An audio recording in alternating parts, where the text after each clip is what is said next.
যেই প্রশ্নটা আমরা তুলেছিলাম সেটা আদালত আজকে তুলল। যে আদালতের বক্তব্য কি, নাম্বার নেই, ডাক্তার কোথায় বসেন তার উল্লেখ নেই। কলকাতা হাইকোর্ট আগেই একটা স্পষ্ট বার্তা দিয়েছিল যে শরীরের এমন কোনো রোগ নেই যার চিকিৎসা এই ভারতে হয় না বা এই দেশে হয় না।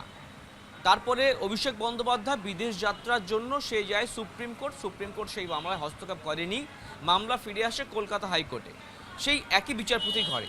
আজকে কলকাতা হাইকোর্টের বিচারপতি সৌগত ভট্টাচার্য নির্দেশ দিয়েছে যে না, বিদেশ যাত্রার পারমিশন দেওয়া যাবে না, কারণ তার বিরুদ্ধে একাধিক ক্রিমিনাল মামলা এখন বিচারাধীন, তার মধ্যে 5টি মামলা কলকাতা হাইকোর্টে শুনানি চলছে।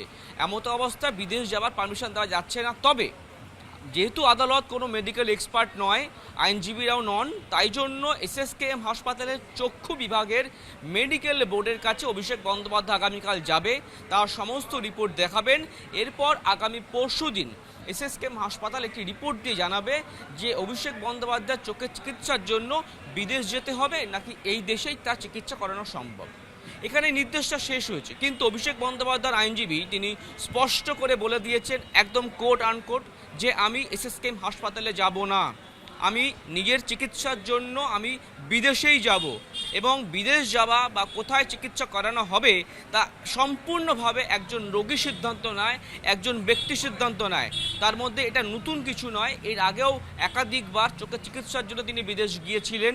একটি মামলার পরিপ্রেক্ষিতে এএসজি কেন্দ্রের আইনজীবী তিনি বলেছিলেন যে কোনো সমস্যা যদি যেতে পারে তিনি ফিরেও আসে সময়ের মধ্যে।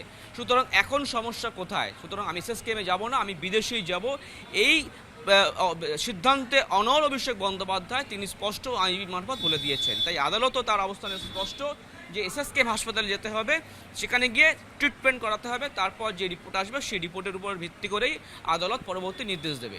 কিন্তু এও প্রশ্ন ওঠে, যে খবরটা আমরা করেছিলাম সেটা হচ্ছে এই, অভিষেক বন্দ্যোপাধ্যায় যে মেডিকেল সার্টিফিকেট দিয়েছিলেন সেখানে কোনো ডাক্তারের রেজিস্ট্রেশন নাম্বার ছিল না, তিনি কোন হাসপাতাল চিকিৎসা করেন তারও কিন্তু উল্লেখ ছিল না।